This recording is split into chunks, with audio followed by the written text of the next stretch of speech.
में योग और प्राकृतिक जैविक खेती दोनों का समावेश है इस योगाहार कार्यक्रम में। तो आज भाई किसान भाइयों का समय है खेती करने का, और अभी रबी फसल की सीजन है। रबी सीजन में हमें फसल बोना है, तो बोने के पहले हमको खेत तैयार करना है। कैसे हमें खेत तैयार करना है अपनी प्राकृतिक जैविक खेती करने के लिए, और वो हमारे अनुभवी किसान भाई हमारे सदन में सम्मानित वैज्ञानिक गण उपस्थित हैं। तो मैं चाहूंगा कि कोई किसान जो खेती करते हैं वो कैसे करते हैं, कैसे खेत तैयार करते हैं, क्या खेत में डालते हैं, यूरिया, डीएपी, रासायनिक जहर के बदले हम क्या उपयोग करें, कितना मात्रा में कैसे डालें, ताकि हम जो है प्राकृतिक जैविक खेती कर सकें। इसके लिए आज का प्रशिक्षण, आज का कार्यक्रम तय हुआ है कि कोई भी भाई अपना अनुभव शेयर कर सकते हैं, अपनी बात बता सकते हैं कि हम ऐसे करते हैं अपने इतने एकड़ में या इतने रकबा में, या हम करना चाहते हैं तो पूछ सकते हैं, बता सकते हैं। तो सदन खुला है, एक एक करके हैंड रीच करें और हम उनको आमंत्रित करेंगे। जो हैंड रीच करेगा उसे हम आमंत्रित करेंगे। कोई भी अपना मार्गदर्शन देना चाहता है 8:30 बजे के बाद, फिर अधिकतर लोग हैंड रीच करते हैं, उनसे निवेदन है कि वो 8:30 की सीमा में ही करें, फिर चाहे अगले दिन अपन जो विषय रह जाएगा तो कर लेंगे। कोई भी किसान भाई या हमारे मार्गदर्शक वैज्ञानिक पतंजलि ऑर्गेनिक रिसर्च इंस्टीट्यूट के साइंटिस्ट इसमें जुड़े हुए हैं, किसान भाई पूछ सकते हैं, समझ सकते हैं। तो मैं शुरू करता हूं। मेरा 1 एकड़ का खेत जुता हुआ डला है। इसके पहले हमने उसमें उड़दा बोए थे, उड़दा निकाल लिए हैं और खेत को जोत का डाल दिया था, अभी सूखा है। अब हमें उसमें क्या उपाय करना पड़ेगा कि हम उसको डीएपी की जगह, डीएपी रासायनिक खाद की जगह हम जैविक खाद में हमें क्या डालना पड़ेगा ताकि हमारी उपज अच्छी हो और हम जैविक खेती कर सकें। इसके लिए मैं आमंत्रित करता हूं आदरणीय भुवनेश्वर राय जी को। अगर वो मेरी आवाज सुन रहे हो तो वो सादर आमंत्रित हैं और वो हमें उपाय बताएं कि हमें 1 एकड़ में हम कितना क्या डालें कि हमारी अच्छी खेती हो और हम जैविक पद्धति से कर सकें। आदरणीय भुवनेश्वर राय जी। धन्यवाद आदरणीय मुनीलाल जी। सबसे पहले तो आज इस कार्यक्रम में उपस्थित सभी महानुभावों का मैं हृदय से अभिनंदन करता हूं। और आज के योग टीचर अशोक जी ने बहुत अच्छी तरह से जो योग का कार्यक्रम कराया, उसके लिए उनको बहुत बहुत धन्यवाद, अभिनंदन। जैसा कि आज आपने रबी की फसल के लिए खेत की तैयारी से संबंधित कार्यक्रम को रखा है, तो इस पर मैं थोड़ा सा अपना एक तरह से अनुभव और जो मुझे जानकारी है उसके हिसाब से मैं आपको, आप सभी लोगों को बताने की कोशिश करूंगा। एक्चुअल में जितने भी लोग हैं सब लोग बड़े विद्वान हैं और सब लोग खेती करते भी हैं और सब लोग जानते भी हैं। मुख्य मुख्य चीजें मैं थोड़ा सा शेयर करूंगा।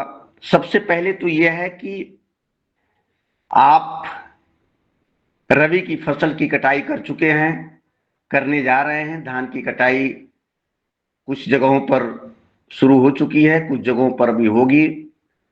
इसके पहले कुछ फसलें कट चुकी हैं, उसकी बुआई, खेत की तैयारी चल रही है। यही समय है रबी की फसल का जो समय होता है, वो अब जो महीना चल रहा है इसके बाद से लेकर के और आगे तक नवंबर दिसंबर तक जो है ये कार्यक्रम चलते हैं, दिसंबर तक। अब इसमें सबसे बड़ी चीज यह है कि आप खेत की तैयारी कैसे करें। तो सबसे पहला ध्यान ये रखा जाता है कि आपके खेत का कंडीशन क्या है, आप किस क्षेत्र के हैं। मैं क्षेत्र वाइज बताने की कोशिश नहीं करूंगा, बस इतना समझ लीजिए कि सबसे पहले जब आपके खेत में आप खेत की तैयारी करने जा रहे हैं तो सबसे पहला ध्यान तो ये रखिए कि हमारे खेत का कंडीशन क्या है। अगर आपका खेत नमी बना हुआ है आपके खेत में, तो आपकी कोशिश होनी चाहिए कि खेत में आपकी नमी बनी रहे। और नमी बनी रहे इसके लिए आप जानते हैं कि जब भी आप खेत की नमी बनाए रखने की कोशिश करेंगे तो उसके लिए आपको जुताई के साथ फिर पाटा लगा देना होता है, ताकि आपके खेत की नमी बनी रहे। कहीं कहीं खेत आपके सूखे हैं, बिल्कुल उसमें जुताई नहीं हो सकती, उसके लिए आप पहले सिंचाई करेंगे, फिर उसकी जुताई करेंगे। धान के सीजन के लिए जैसा कि आप जानते हैं कि आजकल जितनी भी धान की फसलें पैदा की जा रही हैं सारी मशीन से कटती हैं, और वो ज्यादातर ऊपर 50% ऊपर ही कटती हैं और सारी चीजें नीचे रहती हैं। उसमें भी आपको ध्यान रखना होगा कि आप उसमें बहुत कम समय मिलता है। और आज जो सबसे बड़ी प्रॉब्लम है, जो जलाने वाली प्रॉब्लम है, वो यही है कि धान की कटाई हो गया और धान की कटाई के जस्ट बाद उसमें आपको इतना कम समय मिलता है कि आप गेहूं की बुआई आपको करनी है और समय आपके बीच में नहीं है। हमारे तमाम वैज्ञानिक और बहुत बड़े जो ज्यादा से ज्यादा किसान ऐसे हैं जो ये बिल्कुल नहीं चाहते कि मैं इसमें आग लगाऊं, लेकिन चूंकि उनका जो कटाई का समय और बुआई का समय है वो इतना कम मिलता है कि उनके दिमाग में फिर कुछ कोई ऐसी दूसरी बात नहीं आती कि हम क्या करें, और फिर वो लगा देते हैं। जैसा कि आप देखते हैं हरियाणा, पंजाब और पश्चिमी उत्तर प्रदेश से लेकर के और तमाम जगहों में ऐसी हो रही है। अब तमाम चीजें ऐसी आ गई हैं, कटाई के बाद उसको इकट्ठा किया जा रहा है, उससे तमाम चीजें बन रही हैं, मशीनें आ गई, तो इस तरह से खेत की सफाई हो रही है। अब जलाया कम जा रहा है, उसमें भी अभी प्रयास चल रहा है। अभी भी हम ये कहें कि बहुत कम परसेंटेज में उसमें कामयाबी हासिल कर पाए हैं, लेकिन इतना जरूर है कि सबके दिमाग में ये आ गया है कि नहीं, हम जलावे नहीं। अब उसके लिए आप देख सकते हैं, अगर आपके बीच में कुछ समय है, 10-15 दिन का समय अगर है, तो आप धान की कटाई करने के बाद फिर उसको नीचे से डंठल को काट लें। उसके लिए भी मशीनें आती हैं। अगर नहीं भी आप काटते हैं तो उसकी जुताई करवा दें। जुताई करने के बाद अगर आपके पास आपके खेत में नमी नहीं है तो आप उसमें नमी की व्यवस्था कर सकते हैं, आप उसकी सिंचाई कर सकते हैं। और उसमें अब इस समय तमाम ऐसे चीज जैसे आपका जीवामृत से संबंधित तमाम ऐसी चीजें आ गई हैं जो आप स्प्रे भी अगर कर दें तो वो जो जीवाणु होते हैं वो जा करके आपके खेतों में जाएंगे और उसको सड़ाने का काम करते हैं। तो इस तरह से भी आपकी खेत बहुत जल्दी तैयार हो जाएगा और फिर उसमें काफी हद तक जो पहले वाला मटेरियल है, रॉ मटेरियल है, वो सड़ जाता है। और फिर जब आप बुआई करते हैं तो देखने में आपको जरूर लगता है कि नहीं, अभी भी कुछ रॉ मटेरियल इसमें पड़ा हुआ है, पहले वाली जो फसल है उसमें पड़ा हुआ है।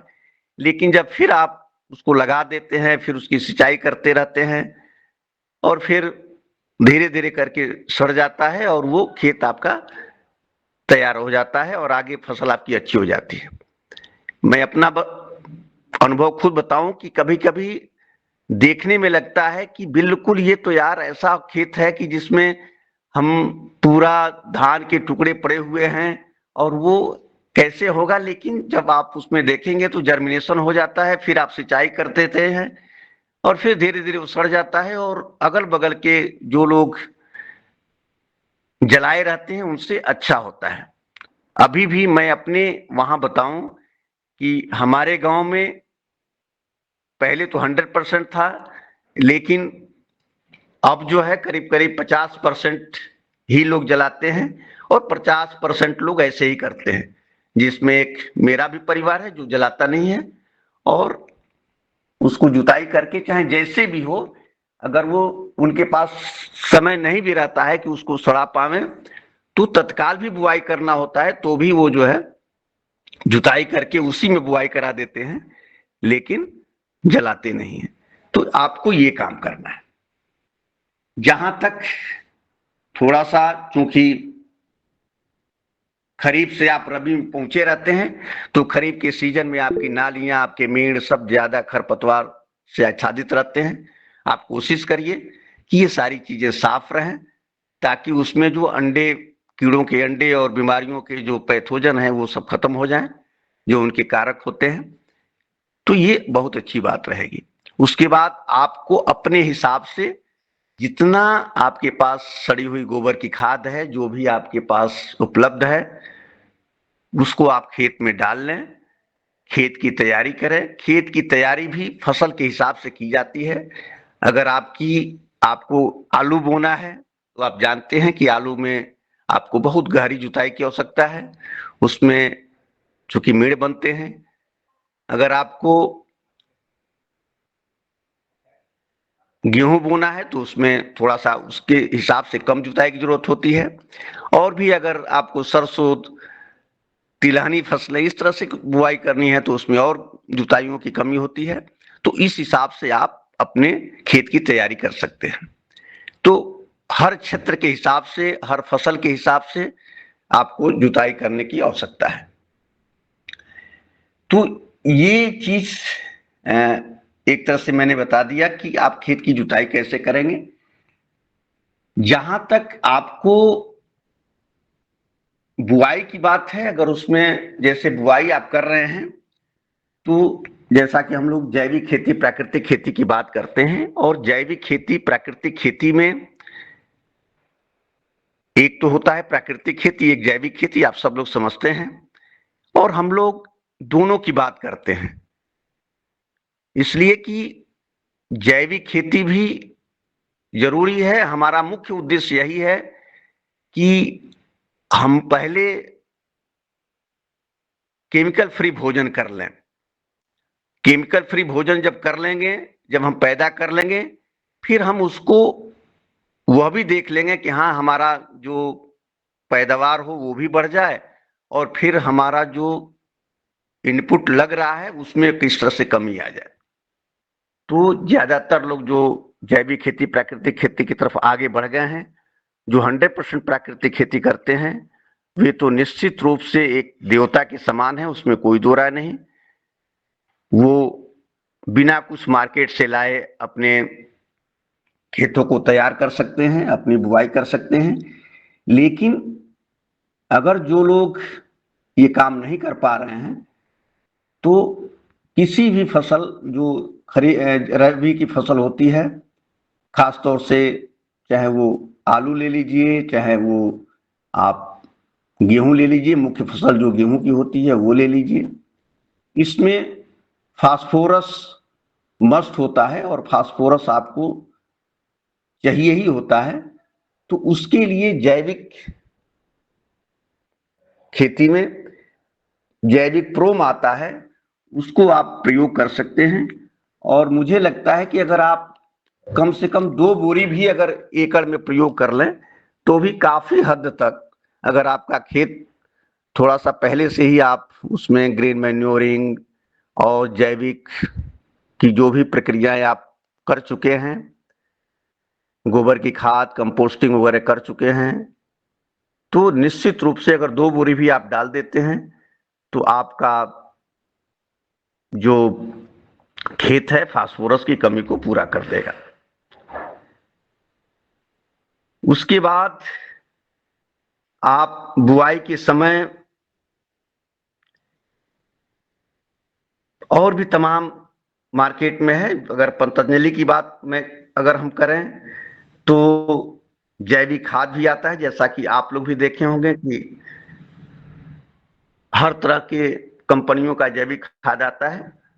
तो हर तरह की कंपनियों की जैविक खाद को तो मैं रिकमेंड नहीं करूंगा, इसलिए कि आप लोग भी जानते हैं, मैं भी बहुत जगह देखा हूं कैसे बनता है। लेकिन चूंकि पतंजलि का किस तरह से बनता है, पतंजलि में किस तरह से बनता है, उसका मुझे अनुभव है और मैं वहां पे हरिद्वार में रहा हूं, सब देखा हूं कैसे कैसे बनता है। तो 101% विश्वास के साथ मैं बोल सकता हूं कि आप पतंजलि का जितना भी प्रोडक्ट है आप बिल्कुल निसंकोच लेकर के अपने खेतों में डालें और निश्चित रूप से उससे बेनिफिट होगा। तो पहले तो मैं थोड़ा सा आपको बता दूं कि आप क्या क्या, अगर आपके पास उपलब्ध है, पतंजलि का कोई स्टोर उपलब्ध है, तो आप क्या क्या डाल सकते हैं।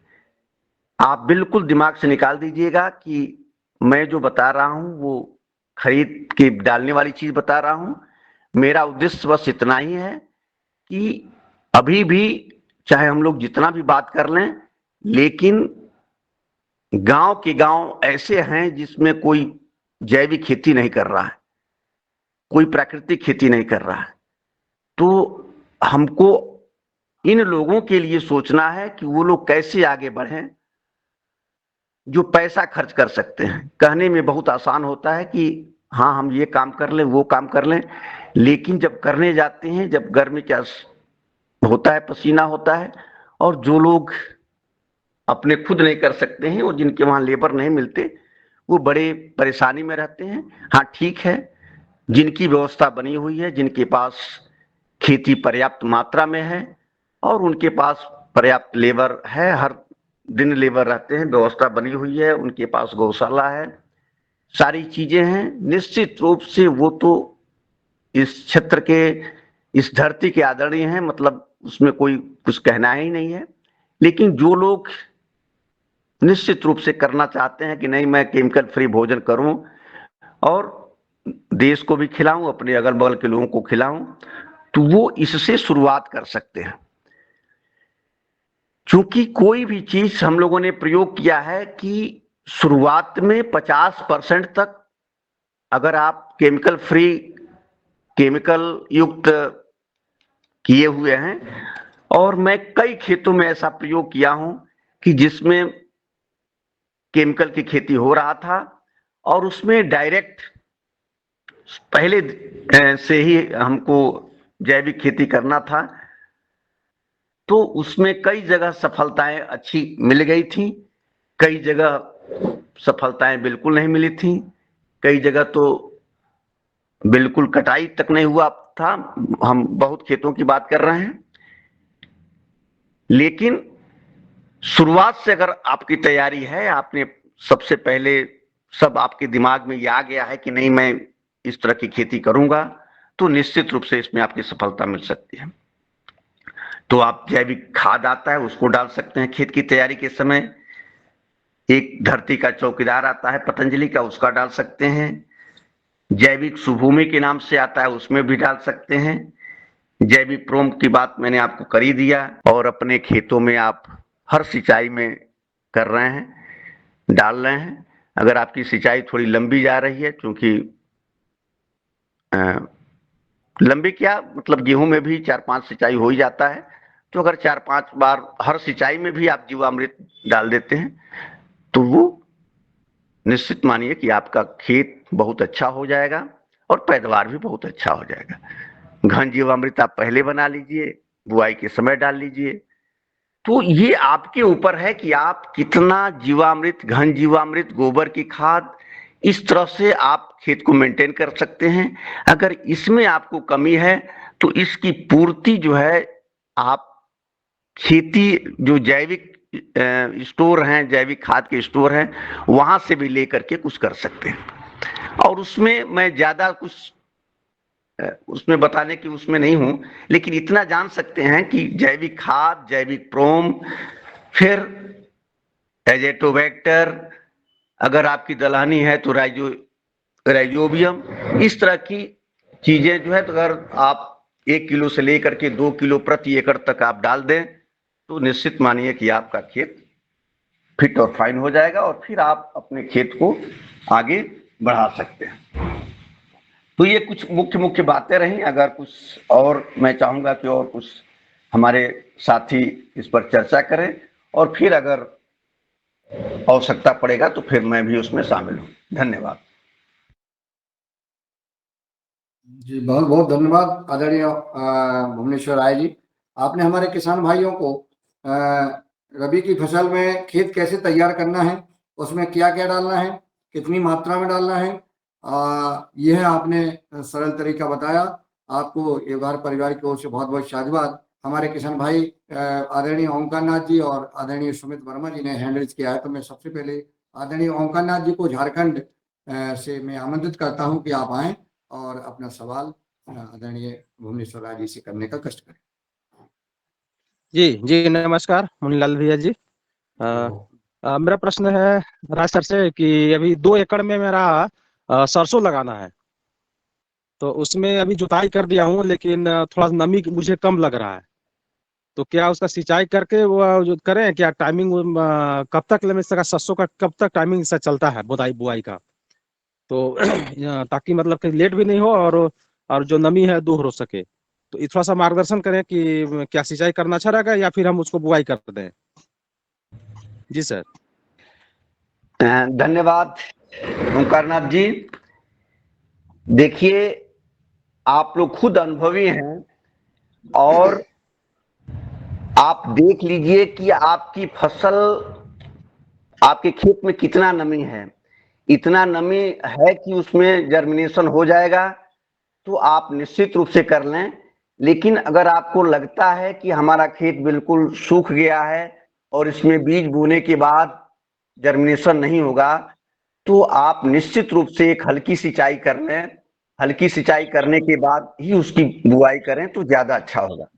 इसलिए कि किसी भी बीज जर्मिनेशन के लिए नमी का होना बहुत आवश्यक है, और बोने के बाद जो नमी हम देते हैं वो नमी फिर अगर उस तरह की आपकी व्यवस्था नहीं है तो फिर वो अच्छा नहीं होता है।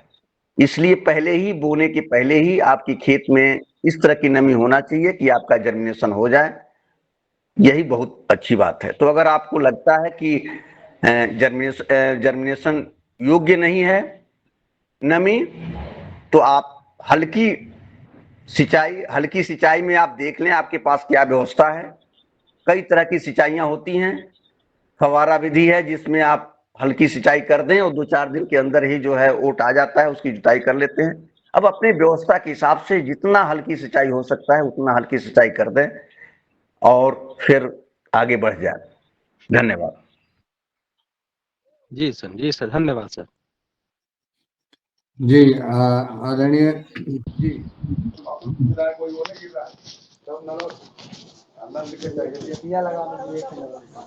आदरणीय भुवनेश्वर राय जी, शायद आवाज पहुंच रही हो। जी जी जी जी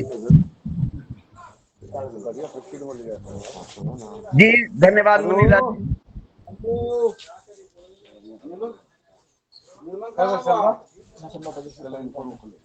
किसी और बंधु का आवाज आ रहा है?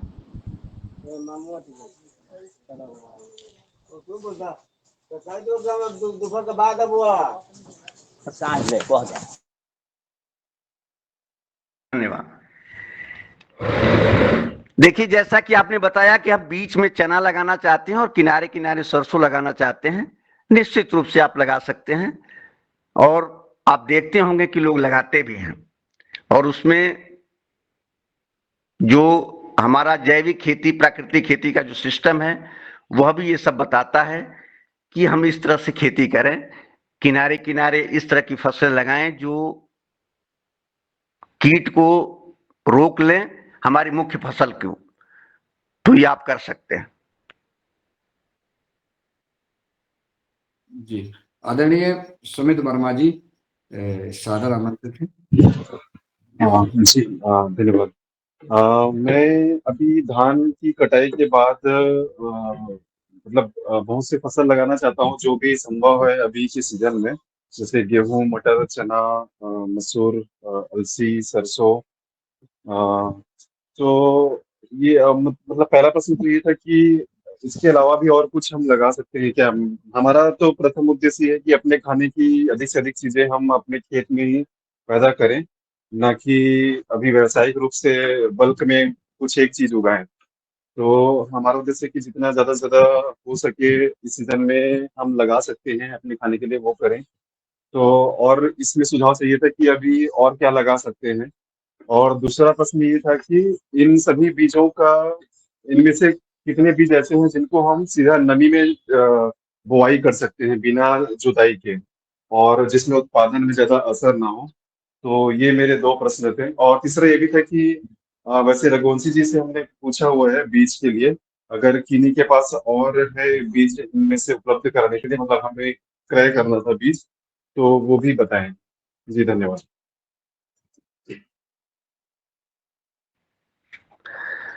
जी जी सुमित जी, देखें खेती जो है, खेती में सबसे बड़ी बात है कि इस समय जो रबी की फसल है, वो जितनी भी आप फसलें आप चाहें, रबी की जितनी भी फसलें हैं वो आप लगा सकते हैं।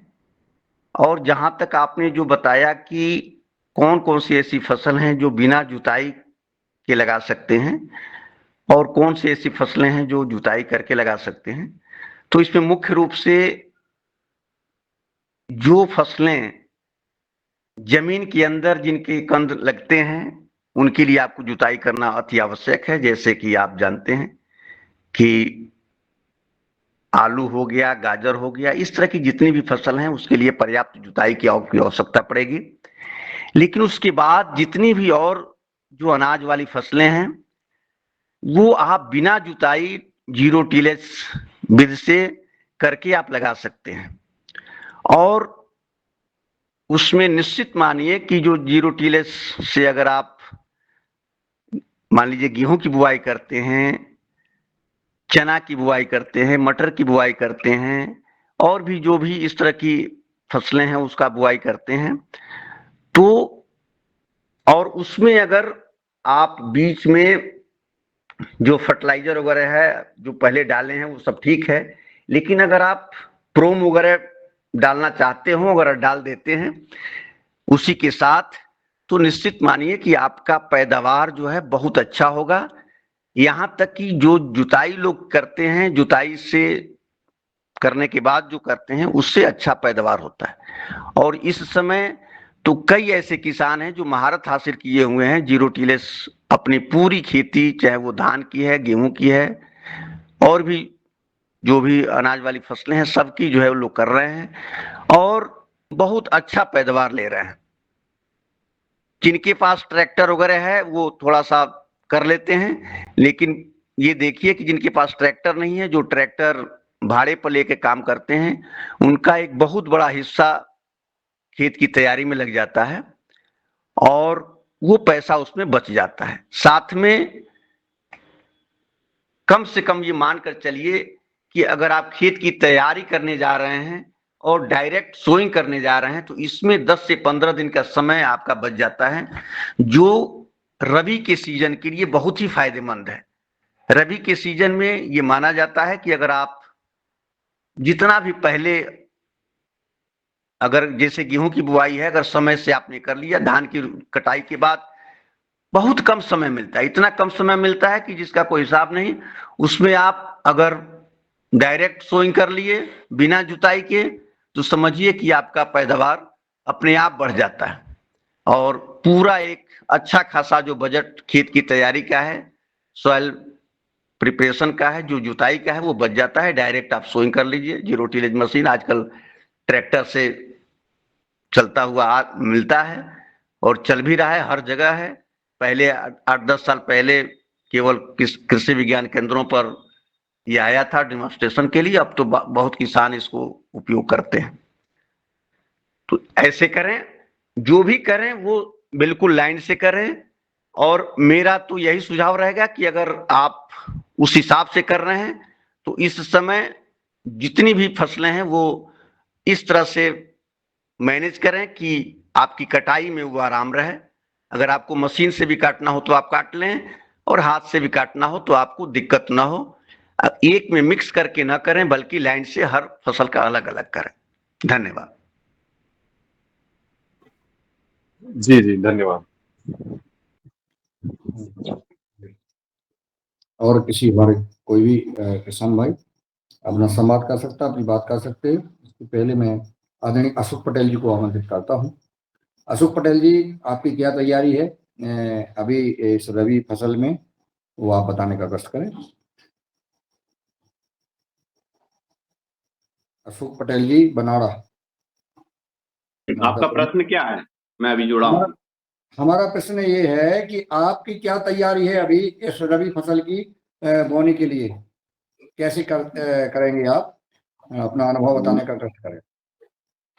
जो रबी फसल है, जो जैविक हमारा जो खेत है, जी जी। उसमें पूर्ण बखराई कर दी खेत काटने के बाद में। और बखरने के बाद में जो गोबर का खाद, हमारे पास गोबर का खाद पर्याप्त मात्रा में है, तो उसको हमने बना के रखा था पूर्ण रूप से, जिसमें सब चीज डाल के, बकरी का गोबर और दूध, गाय का गोबर, उस घन जीवामृत मिला के तो उसको काफी रखा था, कम से कम 8-10 ट्राली।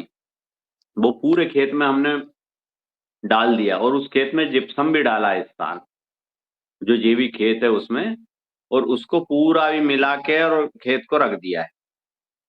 गोबर का खाद काफी मात्रा में उसको डाल के अच्छा पूरा खेत पटा दिया, और पटाने के बाद में उसको बखर के और तैयारी कर ली। अब जो सिंचाई करने के बाद में जीवामृत मिला के, जो भी फसल हम जो गेहूं वगैरह बोंगे, उसमें बीजामृत मिला के फिर उसको उसमें बो देंगे। तो अब खेत में पर्याप्त मात्रा में घनामृत हो गया है, तो घनामृत जो डीएपी का भी कार्य करेगा, और फिर उसमें पानी जो चलाएंगे, पानी के साथ बीजामृत छोड़ते जाएंगे, बीजामृत बना के। बस ये तैयारी है हमारी। बहुत सुंदर तरीके से आपने तैयार किया है खेत। जैसे आप बता रहे थे तो खेत का हमें चेहरा, मतलब खेत का सीन याद आ रहा था कि आपने जो है बकरी और गाय का गोबर मिला करके पूरा पर्याप्त मात्रा में डाल दिया है। तो आपका तो खेत बहुत अच्छा हो गया है। और इसके बाद आप जीवामृत भी डालेंगे और बुआई शुरू करेंगे। उसमें फसल अब अपने आप रूप पैदा होने लगी, लेकिन दिक्कत सिर्फ गेहूं में आ रही। शायद अब गेहूं भी इस साल अच्छा पैदा हो जाएगा। 2014 से है वो खेत बिल्कुल पूर्ण रूप से जैविक। बहुत बढ़िया। तो इसी प्रकार से हर किसान को एक एक एकड़ में कम से कम अपने घर के लिए करना है। अब मैं आदरणीय शरद वर्मा जी तक पहुंचता हूँ। आदरणीय शरद वर्मा जी, सादर आमंत्रित हैं।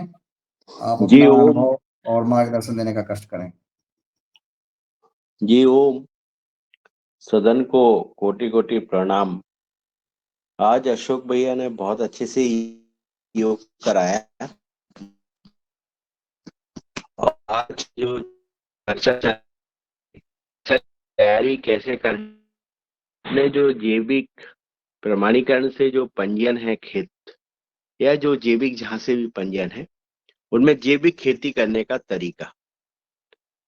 तो हम लोगों की साइलेज और अब से होने की हम लोग पहले आवाज कट रही है आपकी। वैज्ञानिकों से संपर्क कर रहे हैं। जी आ रही है आवाज? अब आ रही है आवाज। जी ओम। जी जी आ रही है भ्राता जी। जी सर जी। बीजों का चुनाव हो रहा है, कौन सा वाला बीज बोना चाहिए। और हम लोग जो पलेवा करते हैं उसमें ट्राइकोडर्मा इस बार हमने बनाया है। जो योगाहार में इस बार हमने ट्राइकोडर्मा बहुत अच्छे से सीखा है, तो वो ट्राइकोडर्मा को हम पूरे खेत में इस बार डालेंगे, और उसके बाद बीज की सोइंग करेंगे। पर्याप्त नमी में बोनिंग करनी है। और जो जो ट्राइकोडर्मा है वो डालने के साथ हमने वर्सीटाइल भी है हमारे पास। हम लोग जो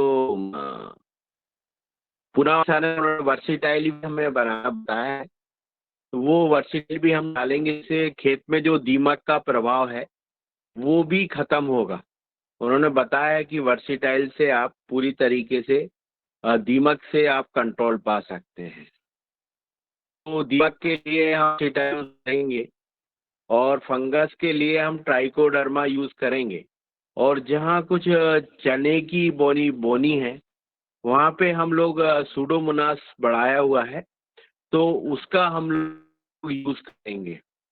इसके बाद पर्याप्त नमी में ही बोनी करना है और उसकी प्रोम से बोनी करने की हमारी केवीके में प्रोम बन रहा है इस बार हमारे यहाँ। लेकिन हमारे यहाँ मैं सदन से बताना चाहता हूँ कि हमें पतंजलि के जो प्रोडक्ट हैं वो हमें मिल नहीं पाते हैं। काफ़ी प्रयास भी किए लेकिन हमें ये जो प्रोम है, बहुत सारी जो चीज़ें हैं वो हमें मिल नहीं पाती हैं और मिलती हैं तो फिर बहुत लेट, मतलब सोइंग होने के 1-1.5 महीने बाद पता चलता है कि वो जबलपुर से मिलेगी या वहाँ से मिलेगी।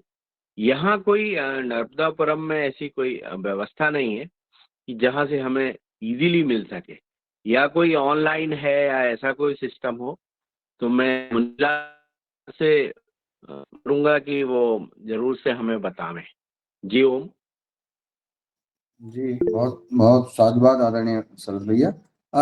पतंजलि का जो खाद का एजेंसी है, वो कोई भी व्यक्ति अगर खाद की एजेंसी एटाची में रखना चाहता है तो वो ले सकता है और वहाँ से हम किसान भाइयों को उपलब्ध हो जाएगा। और इसके बारे में चूंकि मैं भगवान दास कुशवाहा जी के पास चलूंगा, इसके पहले रमेश चंद मेहरा जी ने हैंड रेज किया है तो मैं उनको आमंत्रित करता हूँ, वो आए अपनी बात रखें। जी ओम, सदन को नमन। आज की योग कक्षा तो बहुत अच्छी रही है। अशोक भाई ने बहुत बढ़िया योग कराया। अभी जो बात चल रही है कि हम 1 एकड़ में जो करेंगे, जैसे सरद भैया ने जो बताया है ट्राइकोडर्मा का उपयोग तो करेंगे। मैंने अभी मतलब घनामृत बनाया है और घनामृत 1 एकड़ के लिए घनामृत के लिए जो है हमने 100 किलो गोबर का उपयोग करके उसमें बेसन, गुड़ और गोमूत्र का करके लड्डू बना के रख लिए हैं। उसका हम उपयोग करेंगे और बाकी एक दूसरे तुलना करेंगे कि क्या फायदा होता है। और ट्राइकोडर्मा का भी उपयोग करेंगे, जैसा अभी सर भैया ने बताया उसका भी हम उपयोग करेंगे। तो इस तरह से हमारी ये तैयारी है। और जो बल्लर वगैरह जो है उसमें हमने लगभग 8-10 तरह की सब्जियां लगा रहे हैं और उन पर भी जो है सब जैविक ही करते हैं, देखते किस में क्या फायदा निकल रहा क्या नहीं निकल रहा। तो इस तरह से अभी हमारा चल रहा है। जी ओम। और इस समय हम बाड़ी पहुंच गए हैं, बाड़ी से आगे निकल रहे हैं अब। जी ओम।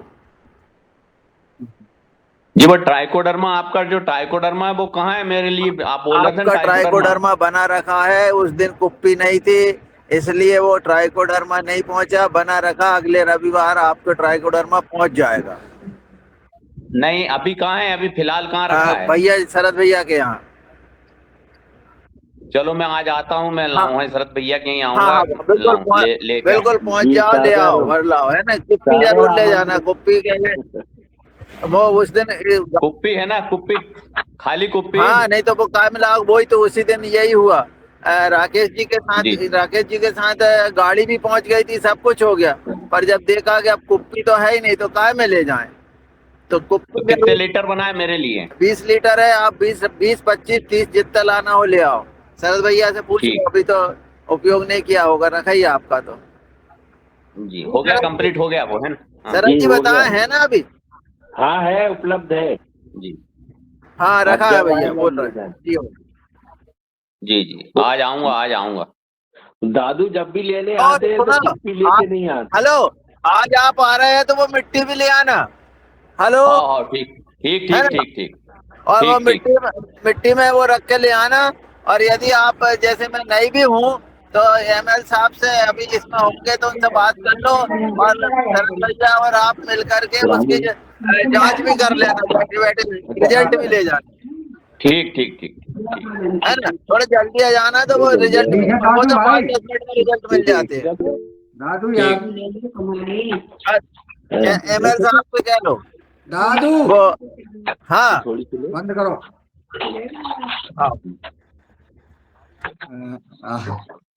दादू बात करने लगते हैं, ये भूल जाते हैं कि हम युगहार में जुड़े हैं और उन्हें लगता है कि हम फोन पे बात कर रहे हैं।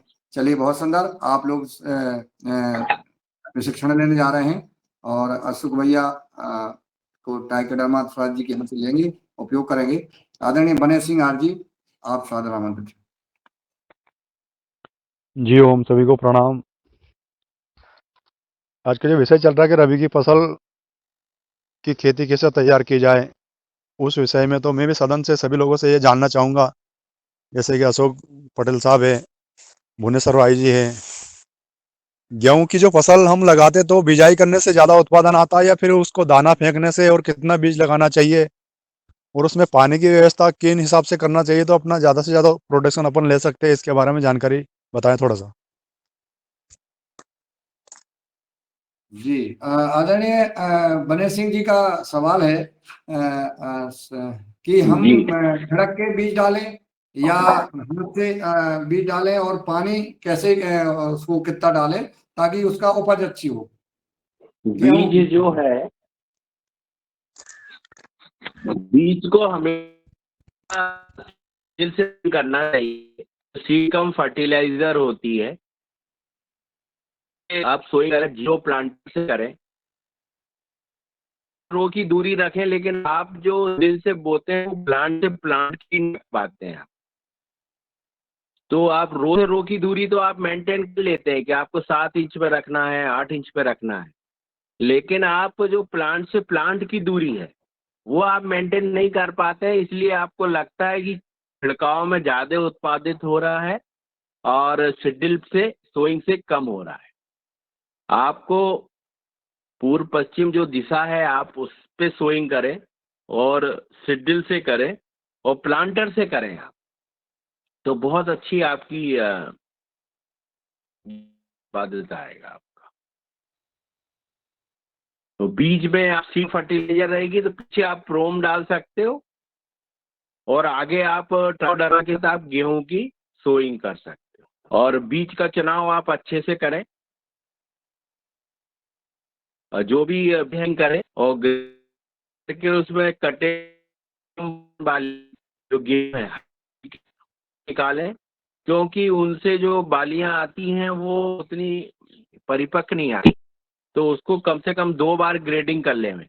और उसके बाद जो मानक है 45 किलो प्रति एकड़ बीज का, उतना ही बोनी करें। इससे ये ना सोचें कि हमें 1 कुंटल बीज बोना है और हमारा खेत हरा दिखना चाहिए, ये आपको कभी उत्पादित नहीं देगा। 45 किलो से अगर आप 46 किलो बोते हैं तो आपका बीज भी ज़्यादा लग रहा है और उत्पादन भी कम होगा आपका। जितना आपका 1 एकड़ में रिकमेंड किया है बीज उतना वो में, और प्लांटर का यूज़ करें। और खास करके जो सरसों बोने वाले हैं वो रावत साहब होंगे तो माइक्रो राजा का जरूर उपयोग करें। जी हो। बहुत सुंदर। हमारे क्षेत्र में सभी लोग है ना, कौन सी भी, जैसे चाहे सरसों हुआ या मसूर हुआ, गेहूं हुआ, चने हुआ या अन्य कोई भी फसलें, सभी लोग मतलब बिजाई कम करते हैं और फेंकते ज्यादा है। फेंक करके ज्यादा बोने से उनका ऐसा मानना है कि अपना उत्पादन ज्यादा आता है। तो आपका रकबा छोटे हैं क्या वहाँ के? हाँ, रकबा छोटे एरिया क्या, कितना है? 22,500 स्क्वायर फीट का 1 बीघा होता है हमारे यहाँ पे। नहीं, अगर बहुत छोटे रकबे रहते हैं तो छिड़क के फायदा होता है, क्योंकि वो मशीन लेके जब ट्रैक्टर घूमता है तो वो दब जाता है। लेकिन अगर आपके 1 हेक्टेयर से ज्यादा के रकबे हैं, 1 हेक्टेयर है, 1 एकड़ से ज्यादा भूमि है, तो आपको प्लांटर से ही सोइंग करनी चाहिए।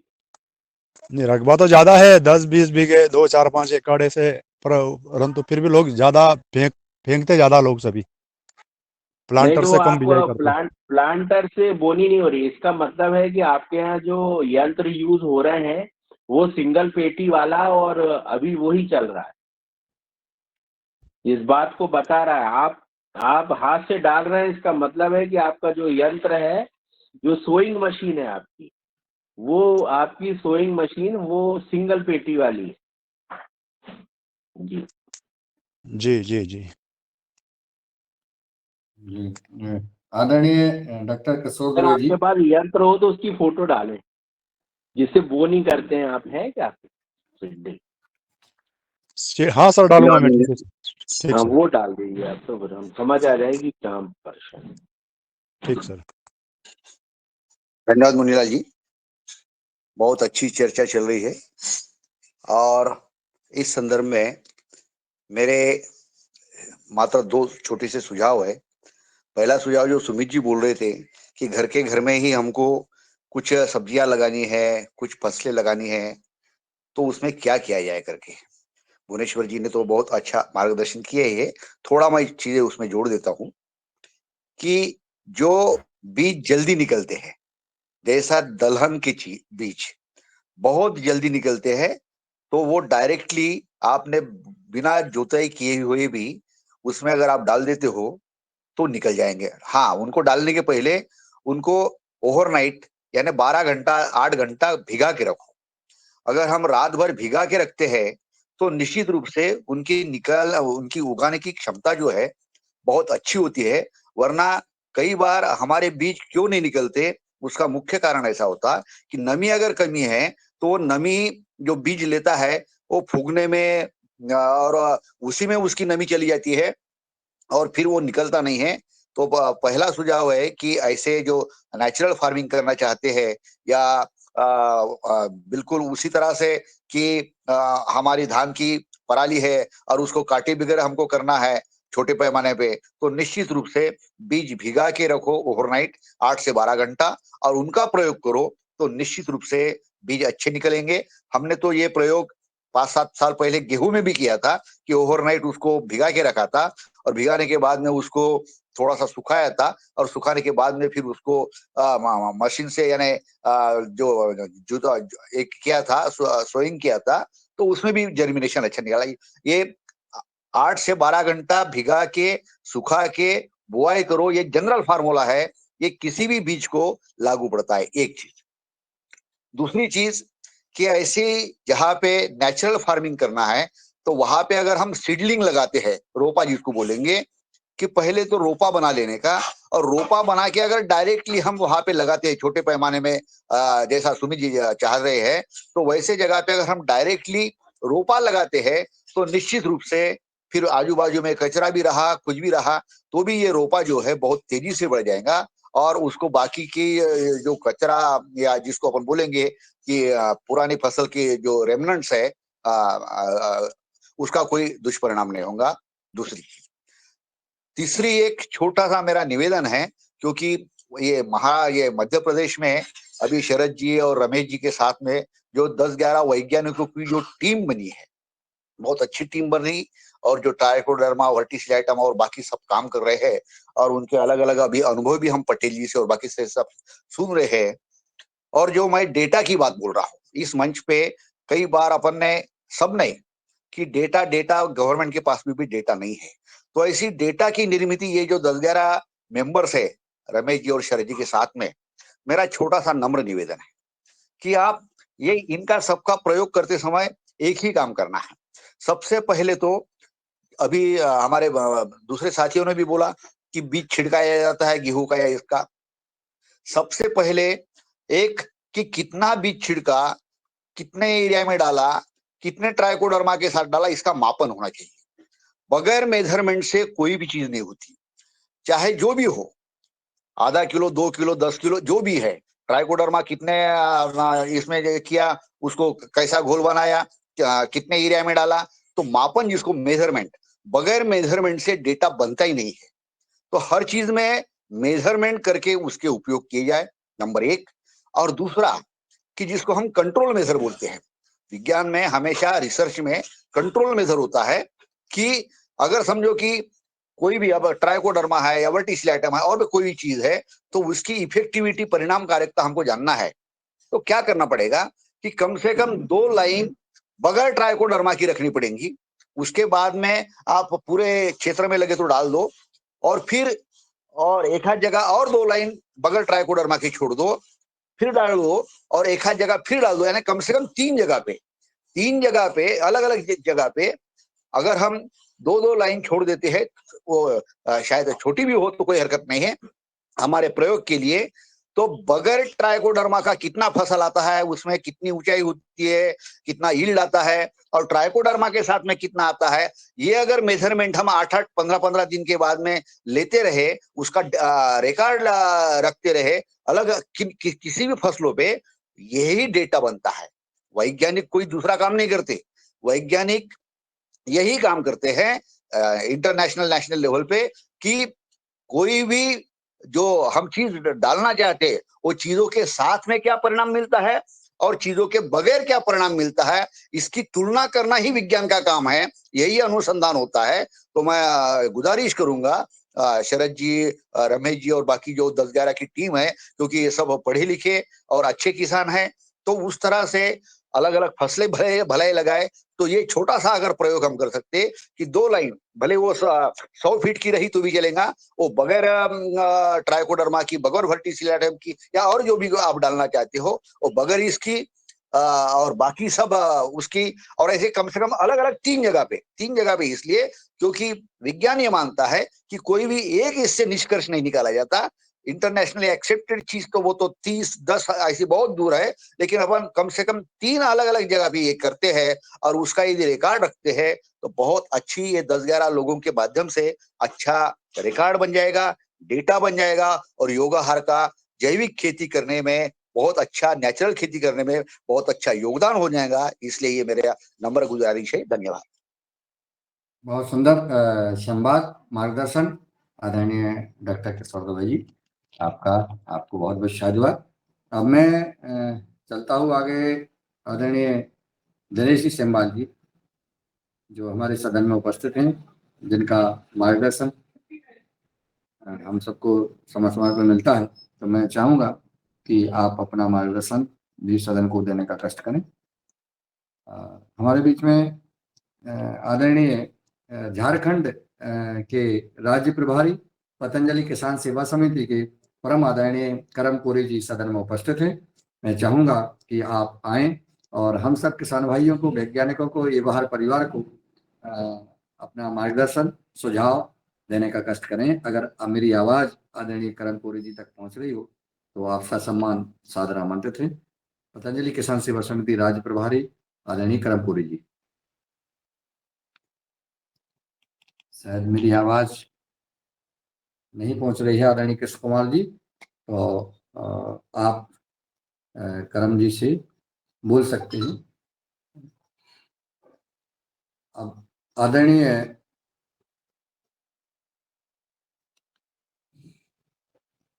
रोमी राम साहब जायसवाल जी, आप अपना और मार्गदर्शन करें। जैसा आदरणीय हमारे अशोक पटेल जी ने अपनी बात बताई है, आदरणीय भुवनेश्वर जी ने पूरा तरीका बता दिया है, शरद वर्मा जी ने बताया है। आप अपना अनुभव कैसे आप तैयार कर रहे हैं खेत, कोई नया और अनुभव हो आपका तो आप बताने का कष्ट करें। आदरणीय रोमी राम जी, आवाज नहीं पहुंच रही क्या? शायद आवाज नहीं पहुंच रही है। रूप सिंह राजपूत जी सदन में उपस्थित है। रूप सिंह जी तक आवाज पहुंच रही है मेरी? जी पहुंच रही सर जी। ओम क्या तैयारी चल रही है आपकी? तैयारी अभी हमारे खेतों में धान की कटाई हुई है। अच्छा। कुछ खेत हमने बारिश में खाली रखा था जिसमें कोई फसल नहीं लगाई थी, जिसमें अभी सब्जी की रोपाई की तैयारी चल रही है। अभी उसको बना लिया है, बढ़िया बखन्नी हो गई है, पलेवा कर दिया, उसमें जीवामृत बहा दिया है एक बार का। अभी जो घन जीवामृत बना रखा है उसको भी वो डालेंगे। जब भी उसमें पानी देंगे तो हम जीवामृत हमारा चलते रहेगा उसमें। और अभी जो गेहूं की बोनी करेंगे हम, तो उसके लिए भी हमारी सारे खाद बनाकर तैयारी है हमारी। और जैसा कि अभी सदन में चर्चा हो रही थी, सभी लोग बताए थे, बस उसी विधि से हमारी भी सब तैयारियां हैं पूरी खेती करने की। और अभी जो सर्दी का जो मौसम है इसमें हम सारी फसलें लगाएंगे, गेहूं लगाएंगे, चना लगाएंगे, कुछ सब्जियां लगाएंगे। सब्जी भी हम 8 प्रकार की सब्जियां लगाएंगे जो सीजन वाली है। यही मेरी तैयारी है जी। ओम। ये आप जो है, जो कौन कौन खाद डाल रहे हैं, जो जिसकी से आपकी उपज क्या होती है और कब से डाल रहे हैं? जैसे आप ट्राइकोडर्मा बता रहे हैं, जीवामृत बता रहे हैं, घन जीवामृत, ये डालते हैं आप? तो हाँ, इसमें डाल रहे उपज का क्या है अपना? कितनी हैं। उपज हो रही है एक एकड़ की? उपज का मैं सर्वाधिक गेहूं लगाता हूं, जिसकी मेरे को 10 कुंटल एकड़ उत्पादन आता है। और बाजार में इसको हमने 6,000 रुपये कुंटल बिक्री की थी। जो चना हम जो लगाते हैं, तो चना का हमारा जो उत्पादन है वो करीब 4 से 5 कुंटल एकड़ आता है, जिसको हम 120 से 150 रुपये किलो के बीच में बिक्री करते हैं। सब्जियां का जो है, तो सब्जियां का तो हम ऐसा आकलन नहीं कर सकते कि एकड़ पे कितनी कुंटल हो रही है, मगर जो हमारी जो सब्जियां होती है और अन्य किसानों से अच्छी गुणवत्ता युक्त होती है, जहर मुक्त रहती है, तो उसके मूल हमको मिल जाते हैं। तो हम अधिक उत्पादन की तरफ ना जाएं, हम अधिक गुणवत्ता की तरफ जाएं और अधिक मूल्य की तरफ जाएं हम, तो हमारी खेती सुचारू रहेगी, हम भी स्वस्थ और दुरुस्त रहेंगे, मतलब, और हमारा पर्यावरण भी स्वच्छ रहेगा, ऐसा मेरा मानना है। जी ओम। बहुत बहुत अच्छा सुझाव आदरणीय रूप सिंह जी आपने दिया है कि हम जब उत्पादन की बात करते हैं, लेकिन हम उसके भाव, बाजार भाव, मार्केट की बात भी, जब आपका गेहूं 60 रुपये किलो सरबती जा रहा है और जी वह गेहूं अगर हम एक एकड़ में 20 क्विंटल लेते हैं, तो आपका 60 क्विंटल का तो मतलब हमारा जो है 60 रुपये किलो में 10 क्विंटल होता है आपका। जी ठीक है, तो वो हमारा 30 क्विंटल के बराबर हो गया आपका एक एकड़ में। जी साधारण जो रेट मिलता है मार्केट में रासायनिक खेती का, जी तो 30 का एवरेज आ गया आपका। आपको टोटल बढ़िया होना चाहिए, बढ़िया हो रहा है, इसमें आप कोई रसायन डालने की जरूरत है ही नहीं। 10 जी क्विंटल हो रहा है आपका, बढ़ते ही जाएगा और आगे चल के तो आपको लाभ ही है। किसान हमारा कभी घाटे में नहीं होता है जैविक खेती करने में, लेकिन तरीके से करना चाहिए, जैसा हमारे राजपूत जी बता रहे हैं कि हमारा रेट बाजार में हमें अच्छा मिलता है। और किसी का कोई सुझाव हो और कोई अपना सुझाव मार्गदर्शन दे सकता है? हमारे पास कुछ नए सदस्य भी जुड़े हैं, किसान भाई जुड़े हैं। भगवान दास कुशवाहा जी, आप तक मेरी आवाज पहुंच रही है? जी, आपकी जी क्या तैयारी है और कैसे क्या बोएंगे आप और कितना क्या खाद बीज कैसे डालेंगे, बताने का कष्ट करें।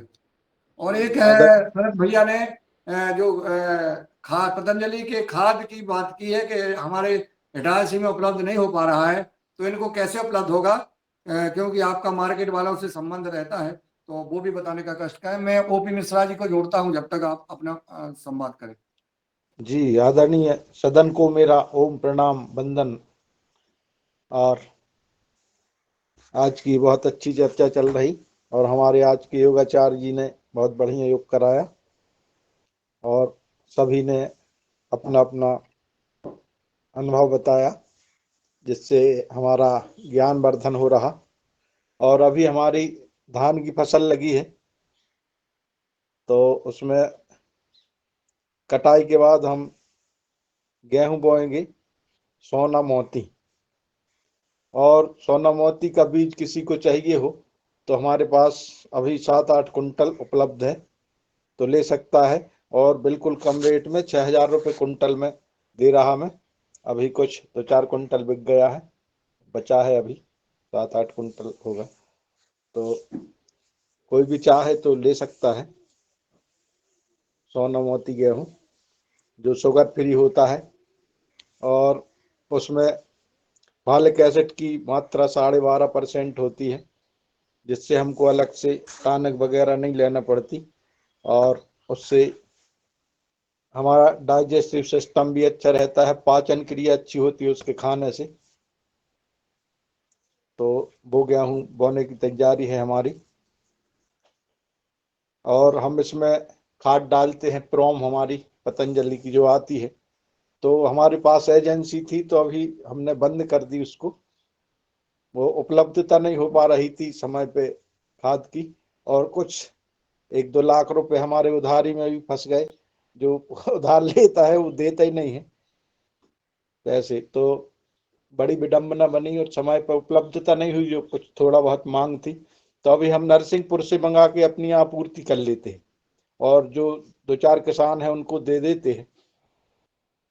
तो नरसिंहपुर से हम अभी ले लेते हैं प्रोम और जो भी लगता है, और इसकी एजेंसी चाहे तो अपन ले सकते हैं। आप मिश्रा जी से संपर्क करा दें तो इनका सब करवा देंगे। तो उसमें प्रोम डालता हूँ। अब जब नहीं मिल पाती तो नव किसान की आती है जैविक खाद, उसका उपयोग कर लेते हैं, और गोबर की तो डालते ही हैं।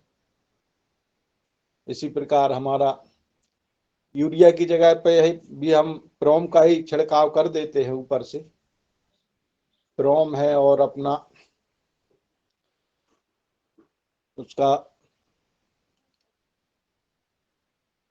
माइक्रोराइजा आता है पतंजलि का, वो डाल देते हैं 5 किलो एकड़। तो उससे जड़ों का विकास अच्छा होता है और हमारे पौधे मजबूत हो जाते हैं। तो ज्यादा भोजन लेते हैं जब ज्यादा जड़ें हो जाती हैं तो ऐसा करके मैं अपनी खेती करता हूँ।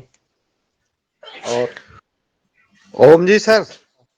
जी जी आदन जी ओम जी। और सदन में हमारे आदरणीय ओपी जी ओपी मिश्रा जी उपस्थित हो गए हैं, जो पतंजलि के खाद का मार्केट का देखते हैं मध्य प्रदेश में। उनका स्वागत है आदरणीय मिश्रा जी आपका। हमारे शरद वर्मा जी हैं इटारसी से, उन्होंने अभी सवाल किया है कि हमको पतंजलि के खाद उपलब्ध नहीं होते हैं, और भी हमारे कई जिलों से हमारे किसान भाई जुड़े हुए हैं। तो मैं एक एक करके चाहूंगा कि कौन किसान कहाँ अपना पतंजलि के खाद का दुकान खोलना चाहता है या उपलब्ध कराना चाहता है। तो मैं शरद वर्मा जी को आमंत्रित करता हूँ। शरद जी आप सवाल कीजिए, हमारे मिश्रा जी उपस्थित हैं। जी सर, मैं नर्मदापुरम से हूँ। हाँ सर ओम और जी हमें जी हमेशा प्रोम है और बहुत सारी चीजें मिल नहीं पाती हैं समय पे। अच्छा अच्छा, नर्मदापुरम में कहाँ है सर आप? इटारसी इटारसी। हाँ, जैसे आपने बाबई में अपने डीलर हैं। जी। बाबई में है बालाजी ट्रेडर्स, सुशील अच्छा। अग्रवाल जी, है ना।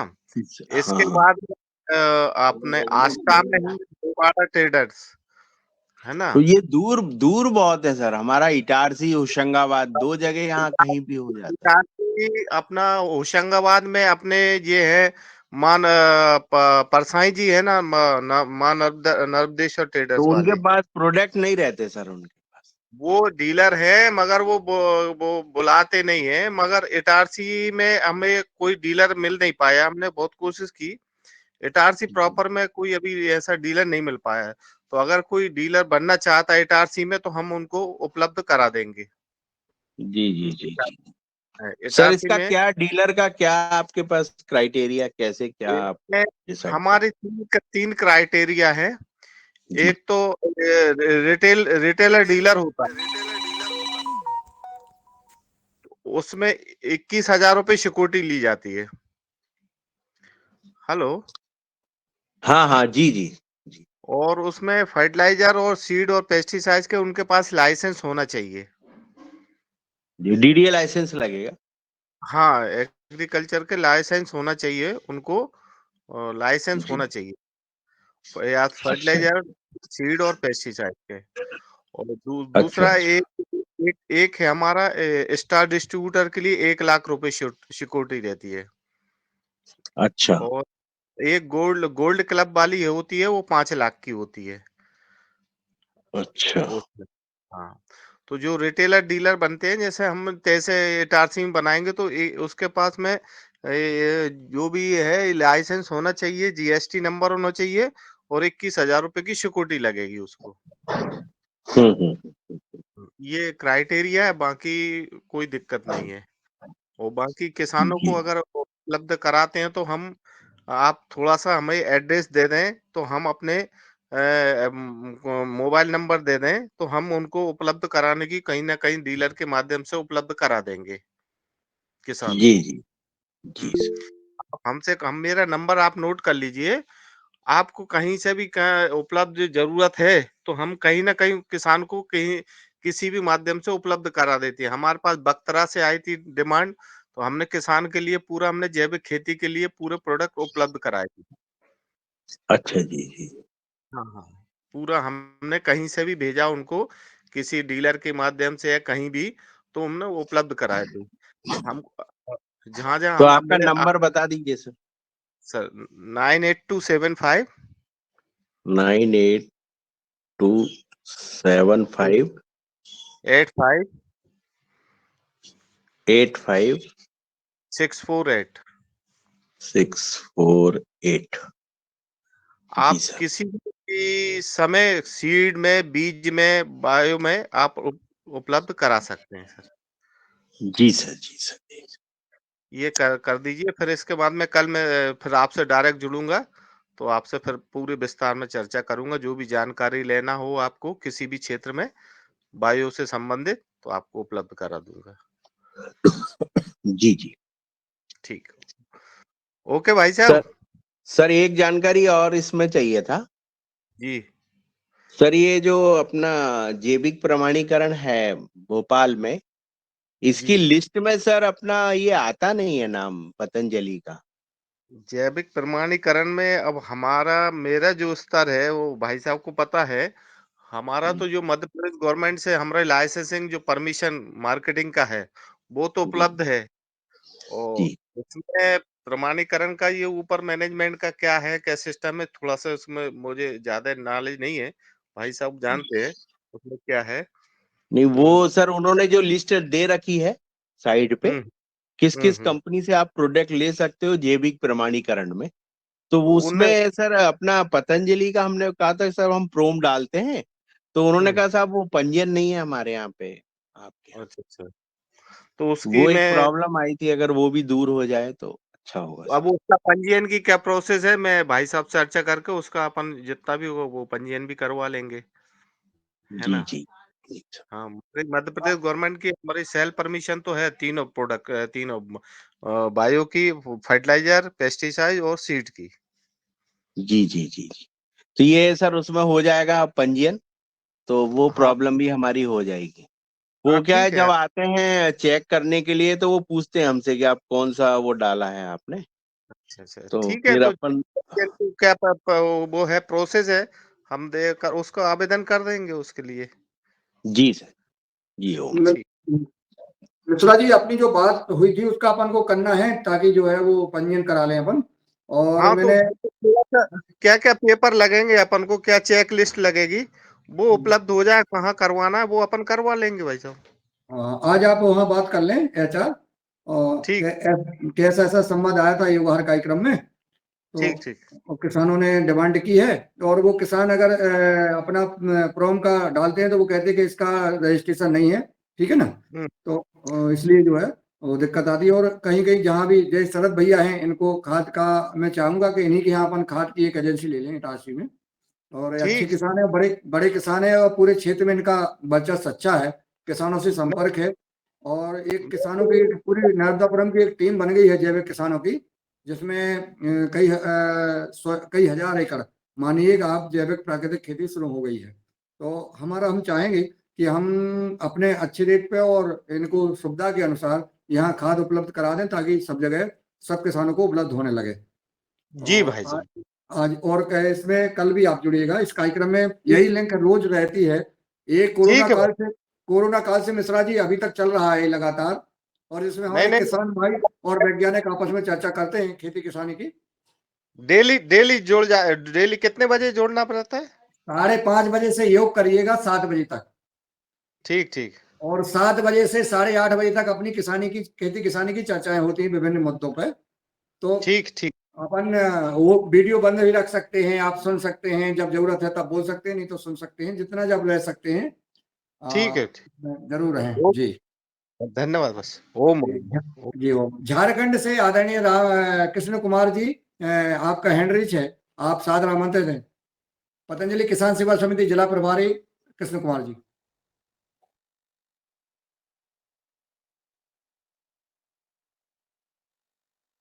जी, आदरणीय ओमकार नाथ जी। जी भैया, हम चाह रहे हैं कि आप मैं झारखंड के लिए अपने यहाँ खाद का खोलने के लिए क्या हमको फिर कहाँ संपर्क करना पड़ेगा? मिश्रा जी, झारखंड के लिए कोई और होगा ना वहाँ का?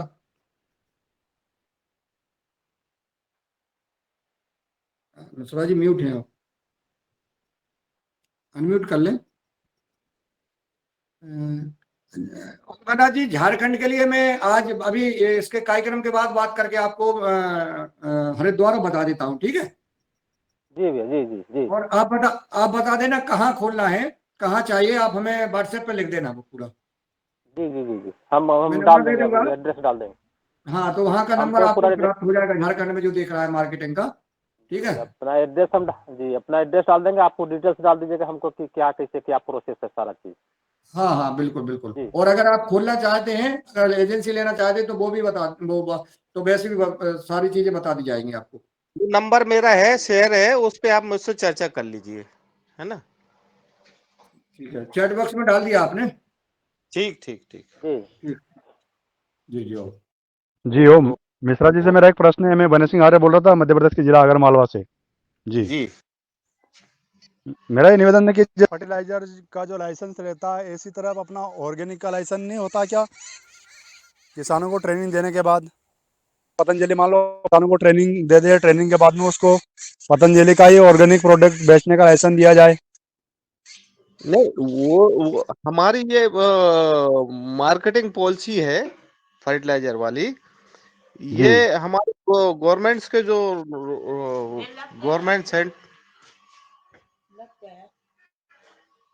गवर्नमेंट के जो है नॉर्म्स, जी उसके हिसाब चलना पड़ता है अपन को से। नहीं तो जो जिसने बीएससी एग्रीकल्चर कर रखा है उसका नाम का अपन लाइसेंस बनाओ दूसरे का, जैसे मैंने दूसरे के नाम का लाइसेंस बनाया था और 4 बीएससी सीजन तक मैंने बीएससी बायो से है या बीएससी केमिस्ट्री से है या एग्रीकल्चर से है, एग्रीकल्चर से हाँ, तो उसका लाइसेंस बन जाता है।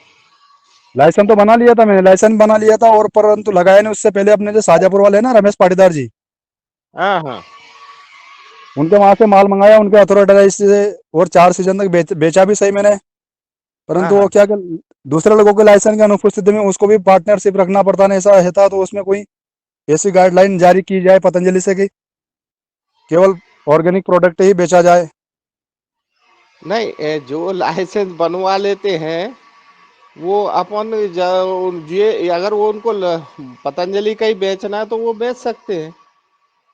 बाकी अब उन किसी को अपन मजबूर नहीं कर सकते कि आप पतंजलि के अलावा और किसी का नहीं बेचोगे।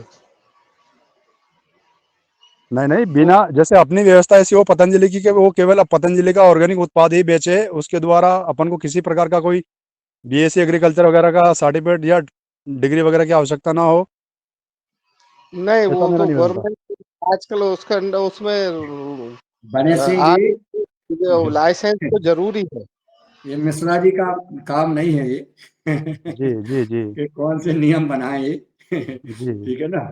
ये आपकी सुझाव है, अच्छी बात है, परंतु मिश्रा जी वही कर पाएंगे जो उनको निर्देश होते हैं, ठीक है? जैसे अभी क्या हमारे तहसील के एक बीएससी एग्रीकल्चर की जो बालिका है उसका नाम का मैंने लाइसेंस बनाया है, पतंजलि कृषि मतलब पतंजलि कृषि विश्व मुक्त कृषि सेवा केंद्र के नाम से। हाँ, तो मेरा ये निवेदन था कि ऐसा कोई रास्ता निकल जाए तो अपन वो जिसके नाम से लाइसेंस उसको छोड़ दे, अपने नाम से अपन कुछ कर लें। हाँ हाँ। चलो संवाद कर लेते हैं फोन पे, तो ऐसा नहीं है। आदरणीय भगवान दास कुशवाहा जी, आप जो अनम्यूट कीजिए। ये बोल रहा था कि पहले थी ये व्यवस्था कि अपन सिर्फ पतंजलि अकेले का बेचेंगे उसमें, लेकिन अब लाइसेंस की जरूरत रही तो लाइसेंस बनवाना ही पड़ेगा, इसलिए हमारी एजेंसी भी बंद हो गई, लाइसेंस नहीं बनवा पाई। जी ओम। जी जी ओम। आदरणीय कृष्ण कुमार जी, आपका हैंड रीच है। सदन को ओम। मैं झारखंड से पतंजलि किसान सेवा समिति प्रभारी कृष्ण कुमार महतो। बात है कि आप लोग से 2 स्टेज आगे हम लोग का झारखंड में जो हमारे डीलर हैं वो आगे 18-19 से ये ऑर्गेनिक जितने भी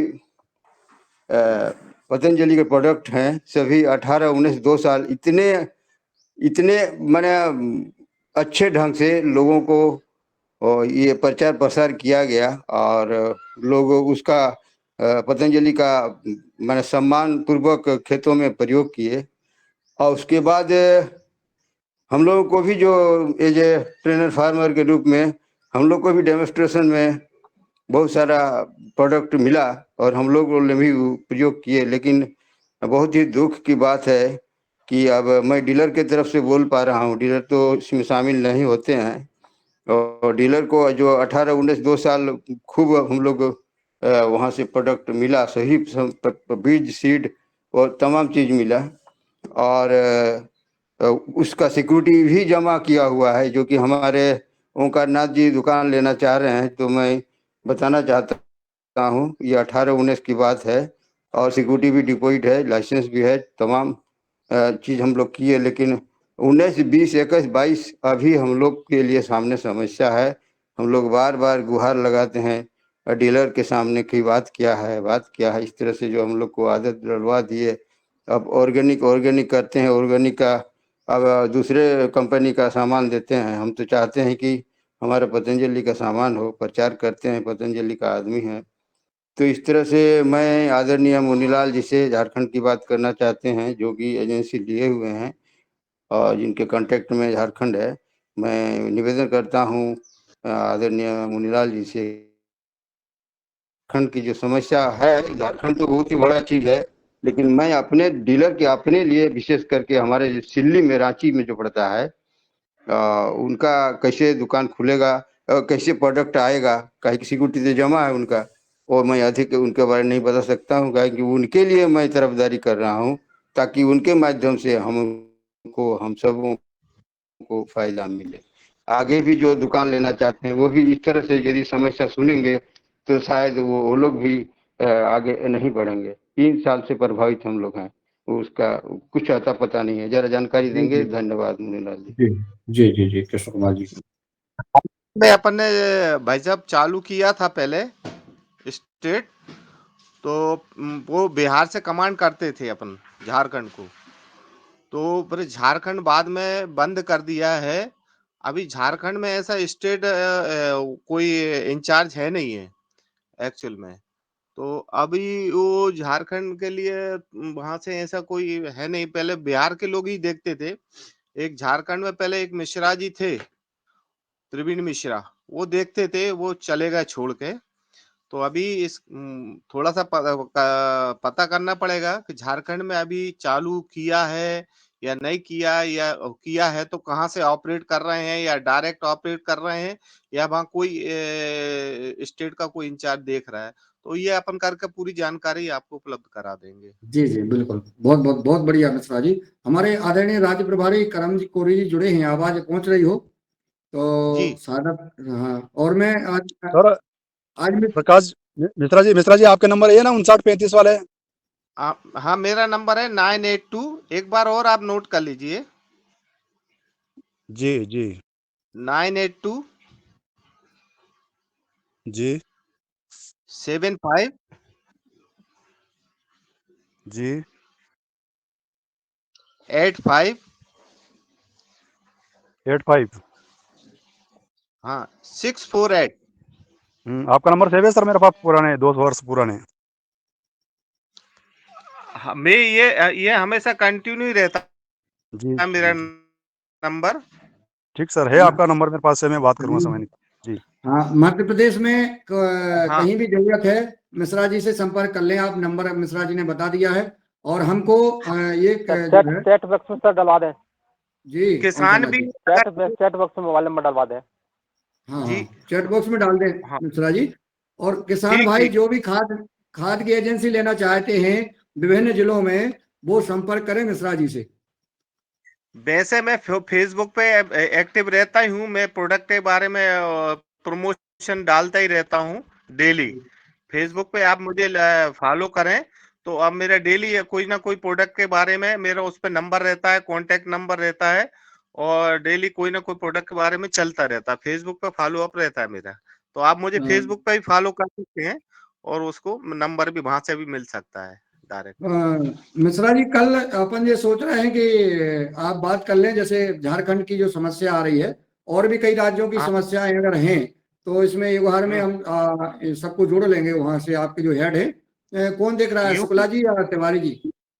यूपी, गुजरात, यहाँ तो मैं जुड़वा सकता हूँ। यूपी है, गुजरात है और आपका हरियाणा, पंजाब है। इन सबके तो मैं नंबर आपको सबको शेयर कर सकता हूँ। वहां के राज्य प्रभारी है ना। जी जी महाराष्ट्र है ना। जी और आपका ये 2-3-4 जो स्टेट हैं बड़े बड़े, एक एक इनमें इनके सब राज्य प्रभारियों से आपको कांटेक्ट करवा के मैं जुड़वा सकता हूँ।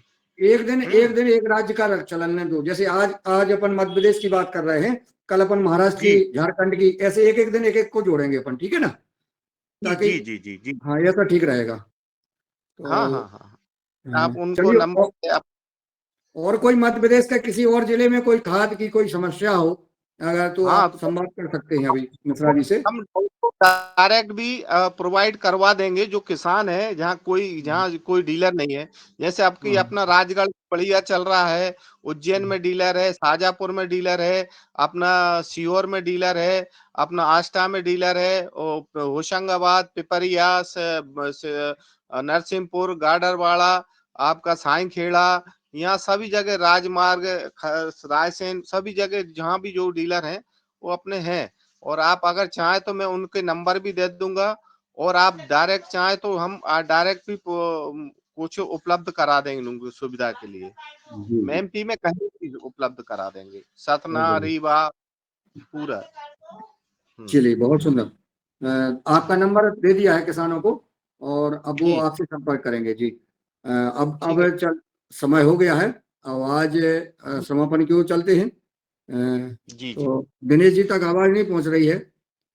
दिनेश जी सेमवाल जी, देहरादून से शायद आवाज नहीं पहुंच रही है। चलिए, हाँ पहुंच गई है। जी जी जी स्वागत है सर दिनेश आवाज। जी। आपकी जी आवाज सुनने को धन्यवाद। नहीं मिल रही है साहब। धन्यवाद आदरणीय सादर प्रणाम, सदन की आदरणीय सदस्यों को नमन। सुनिए मैं सुनिए थोड़ा सा। आप सुनिए जी आप सुनिए, क्या है, आदरणीय पवन जी जब तक नहीं है तब तक उनका प्रतिनिधित्व तो आप करेंगे। आप फाइनल कमेंट के बाद जो है फिर आभार हम कर लेंगे। आप जो है फाइनल इस आज के उभार कार्यक्रम के बारे में अपना मार्गदर्शन दें। जी आदरणीय धन्यवाद।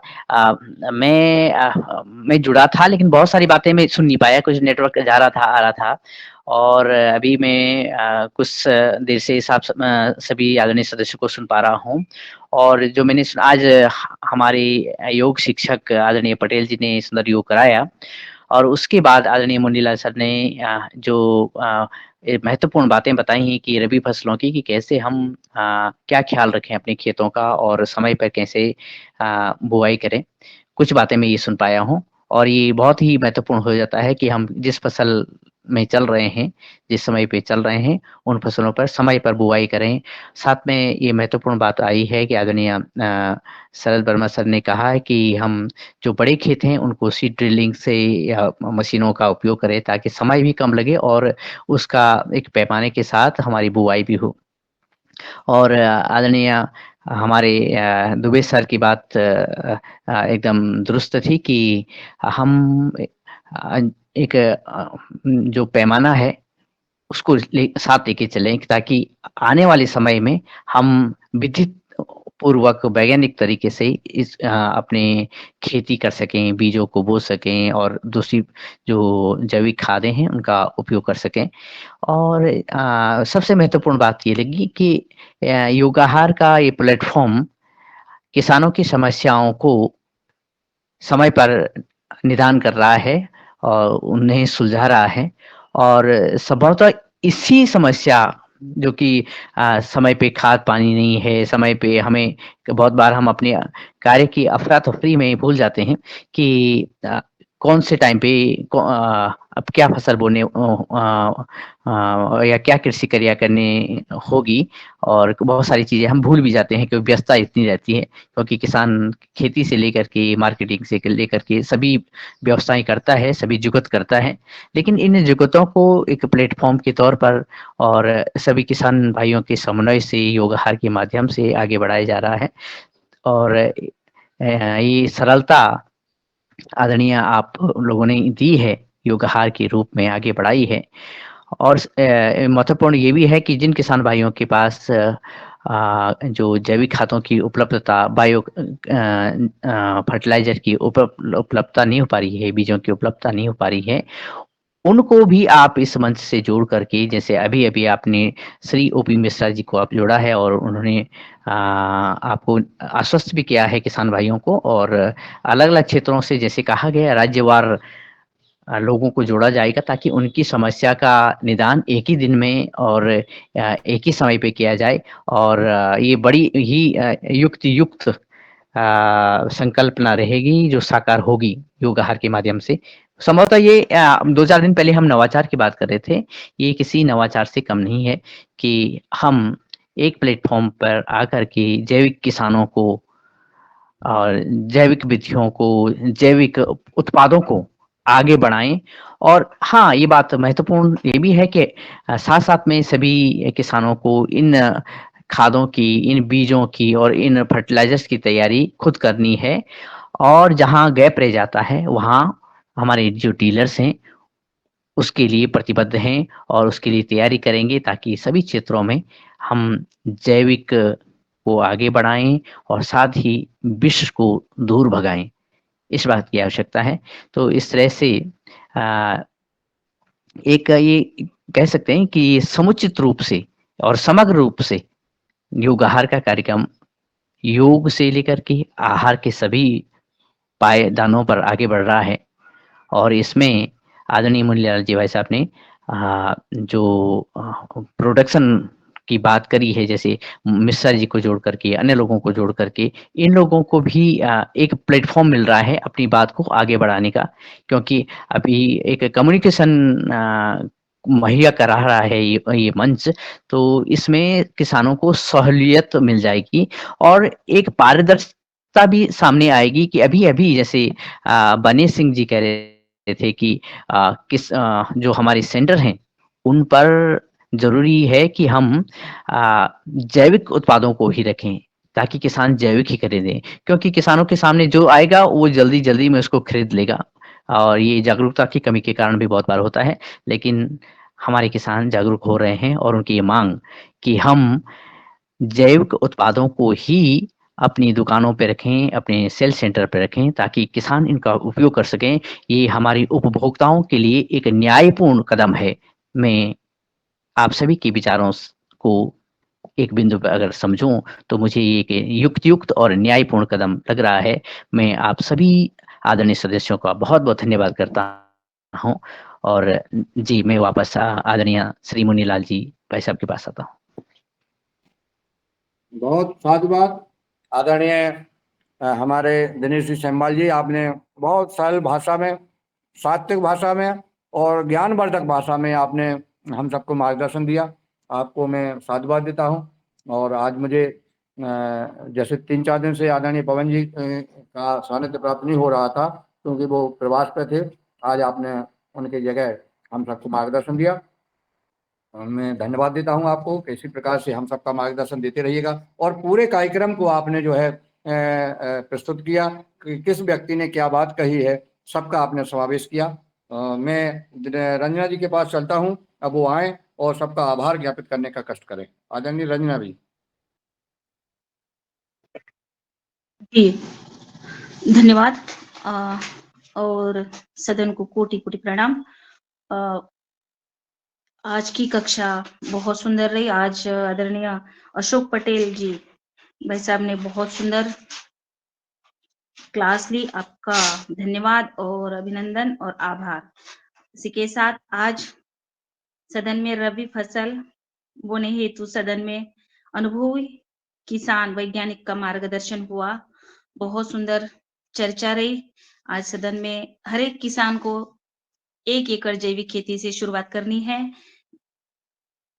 और विष मुक्त खेती की कैसे तैयारी करनी चाहिए और पतंजलि के खाद कैसे किसानों को प्राप्त हो, इस पर चर्चा। और रबी फसल की पूर्व तैयारी अब कैसे करे किसान, गेहूं है, चना है और भी सरसों है, इसके बारे में बहुत सुंदर सभी भाई ने और वैज्ञानिकों ने बहुत सुंदर मार्गदर्शन दिया और बहुत सुंदर आज की चर्चा रही। आप सभी का बहुत बहुत धन्यवाद और आभार करते हुए आदरणीय